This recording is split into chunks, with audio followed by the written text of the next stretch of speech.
Bismillahirrahmanirrahim. Assalamualaikum warahmatullahi wabarakatuh. Ketemu lagi dengan saya, Coach Ridwan Abadi, di seri Business Maturity. Bagaimana menumbuhkan usaha Anda.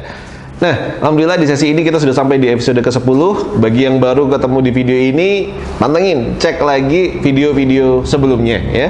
Nah, hari ini kita akan membahas di stage kelima. Jadi dalam business maturity, bagaimana kita menumbuhkan usaha, kita ada 5 tahapan: startup, running, growing, establish, dan mature. Dan 4 tahapan sebelumnya sudah kita bahas ya. Startup harus ngapain sampai kita product market fit, running kita harus ngapain, bagaimana kita booster bisnis kita sampai menghasilkan omset. Kalau sudah punya duit ngapain, kita masuk di tahapan growing ya. Growing ini kita mulai bangun organisasi, sistem, dan manajemen. Lalu mature kita, establish kita ngapain, kita mulai scale up ya. Bagaimana kita compete, bagaimana kita bangun korporasi, dan bagaimana kita bangun kompetensi tim kita. Nah, sekarang kita sudah masuk di tahapan terakhir. Ketika Anda sudah mengembangkan bisnis, mulai dari buka cabang, cabang pribadi, bermitra, berpartner dengan yang lainnya, dan ketika Anda sudah buka cabang, maka pastikan bahwa bisnis itu tetap bisa sustain jangka panjang. Nah, kalau itu bisa sustain dan tetap bertumbuh ketika Anda buka cabang, maka Anda akan masuk di tahapan yang terakhir, yaitu tahapan mature. Mature ini apa? Organisasi sudah matang, sistemnya sudah matang gitu ya. Bisnis kita itu sudah di tahapan yang benar-benar sudah bagus. Nah, maka apa yang harus dilakukan? Saya mengumpamakan kayak gini. Bisnis itu kan kayak kendaraan, dan kita tuh kayak driver. Kita tuh kayak supir. Kita yang menentukan bisnis kita mau kita bawa kemana. Pertanyaan saya, sampai kapan kita mau jadi driver terus? Nggak pengen. Ya, kita duduk di belakang, ada yang nyetirin. Pasti pengen kan? Nah, maka ada satu titik di mana kita sudah mulai berpikir untuk pensiun dari perusahaan. Ada waktu kita berpikir untuk kita bisa mendelegasikan. Nah, maka di tahapan mature, di tahapan yang bisnis itu sudah proper, sudah benar-benar matang, kita harus mulai belajar bagaimana membangun bisnis kita bisa autopilot. Bagaimana kita bisa mungkin hanya menjadi seorang komisaris, tapi bisnis kita itu bisa jalan ya, dengan punya direktur yang handal, dengan punya tim yang handal. Nah, maka di tahapan business maturity yang ketiga, bagaimana caranya kita untuk autopilot? Yang pertama, untuk menjadi bisnis kita menjadi autopilot, maka pastikan semua sudah terintegrasi dalam satu sistem informasi. Ya, jadi tadi kita sudah punya job desk, punya struktur, punya semua tadi itu yang sudah kita bangun sebagai sistem. Nah, maka gimana caranya sistem tadi terotomatisasi menjadi sebuah sistem informasi? Kenapa kok kayak gitu? Karena untuk kita autopilot, maka pertama kita harus tetap bisa pegang kontrol. Nggak boleh kita nggak pegang kontrol. Nah, kontrolnya dari mana? Dari sistem yang autopilot. Misalnya, contoh, kasirnya sudah terkoneksi dengan POS. Dari laporan POS sudah terkoneksi nanti dengan laporan keuangan. Laporan keuangan real time, karena setiap terjadi transaksi kita tahu. Dari laporan keuangan yang real time terkoneksi juga nanti dengan seluruh elemen-elemen yang ada di perusahaan kita, mulai dari stok, mulai dari yang lainnya. Nah, sehingga sistem informasi ini sering disebut dengan ERP. Ya, jadi bagaimana ada integrated system manajemen yang ada di perusahaan ya, sehingga kita bisa dari jarak jauh mengontrol perusahaan kita. Jadi untuk autopilot, yang pertama yang harus kita pikirkan dan kita lakukan nanti, bagaimana kita membuat perusahaan kita benar-benar memiliki sistem informasi yang terintegrasi ya. Nah, jadi bisa pakai banyak ya, ERP itu ada SAP dan lain-lain, dan bisa juga mendevelop sendiri yang sesuai dengan culture di perusahaan kita. Nah, ini yang pertama yang harus Anda lakukan, yaitu apa? Pertama, mendevelop sistem informasi yang terintegrasi, sehingga walaupun Anda pensiun, walaupun Anda di rumah, walaupun Anda dimanapun di seluruh dunia, maksudnya di belahan dunia manapun Anda jalan-jalan, Anda bisa cek perusahaan Anda apakah tetap baik, apakah perusahaan Anda tetap benar-benar dalam kondisi yang perform, dan seterusnya. Nah, itu yang pertama. Dan yang kedua, social controlnya itu Anda harus bangun. Ketika sudah dipastikan bahwa kita sudah punya sistem informasi yang baik, ERP kita sudah oke, nggak ada fraud di sana, Anda mulai masukkan banyak orang ke dalam perusahaan.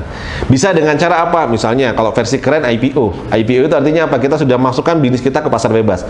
Wah, itu Anda pensiun kaya raya, bahagia, itu duitnya banyak banget gitu ya. Nah, kalau perusahaan Anda sudah sampai di level tertentu, karena untuk IPO itu ada syarat minimum omsetnya.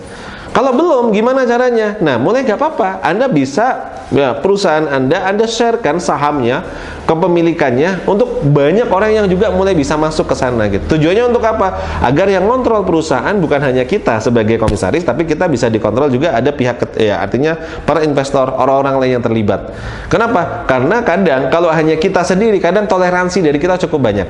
Tapi ketika sudah banyak orang yang ikut memiliki perusahaan kita, ya, jadi kita masukkan shareholder istilahnya, yang kedua ini, maka akan banyak orang-orang yang bisa ngelihat, dan Anda dapat duit kan sebagai pemilik perusahaan yang bisa Anda pakai untuk yang lainnya gitu. Tapi artinya di konteks ini Anda mulai menikmati hasilnya, ya.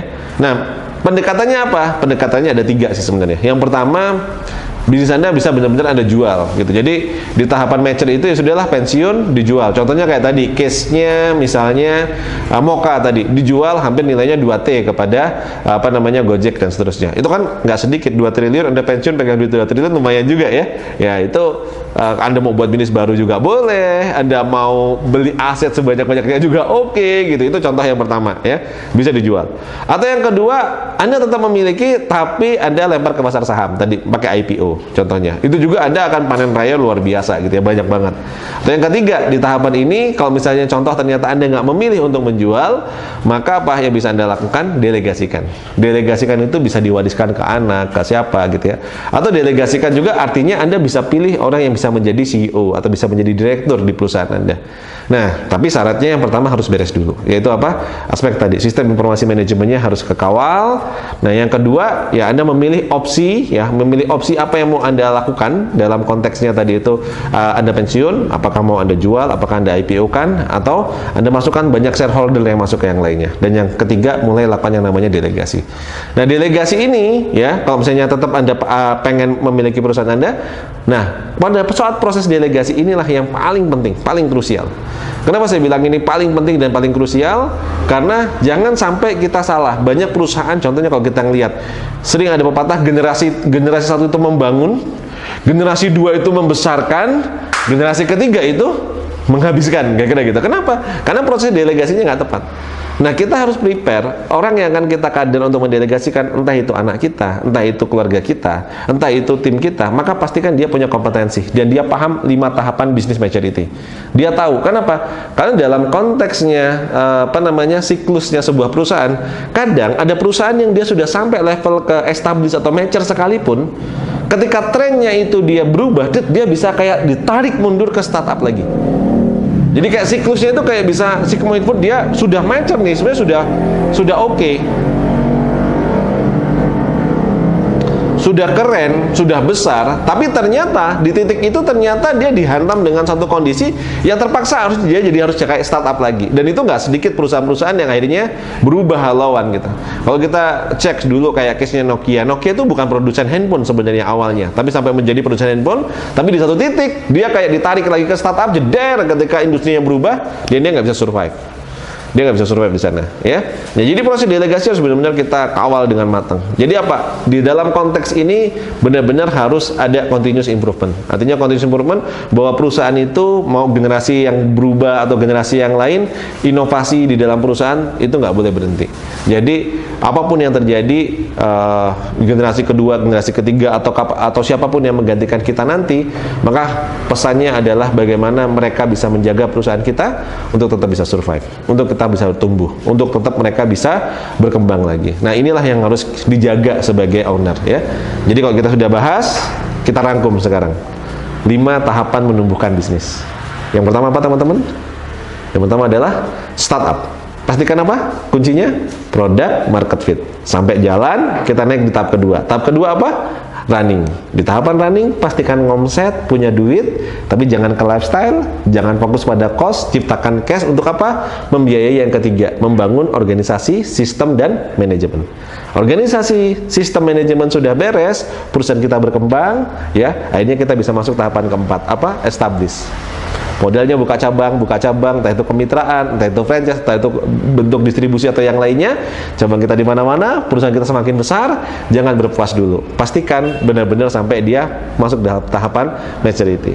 Nah, di dalam tahapan yang ketiga tadi, establish, harus apa? Pastikan dia bisa compete, pastikan dia membangun korporasi, pastikan dia punya kompetensi. Kalau ini sudah beres, baru masuk ke yang kelima.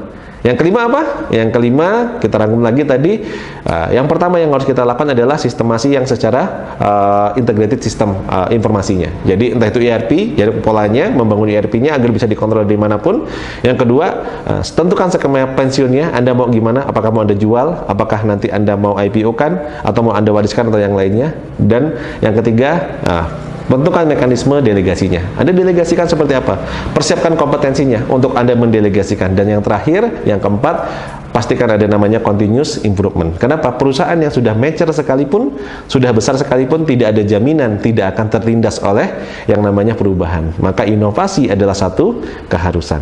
Nah, inilah 5 tahapan business maturity. Nah, nanti setelah ini masih ada 1 atau 2 video lagi, kita akan bahas tentang bagaimana survive di masa pandemi, bagaimana tetap bisa bertumbuh menghadapi kondisi yang sulit ini, ya. Nah, itu saya Ridwan Abadi, mohon maaf apabila salah kata. Saya akhiri ya sesi kita hari ini, dan ketemu lagi di pertemuan-pertemuan berikutnya. Sampai jumpa. Tidak banyak dari teman-teman yang saya dampingi, dan bahkan salah satu unit usaha saya membukukan omset dan cash terbesar selama 3 tahun terakhir. Jadi kalau ditanya apakah scale up itu juga relevan dan masih memungkinkan di masa pandemi, jawaban saya yes.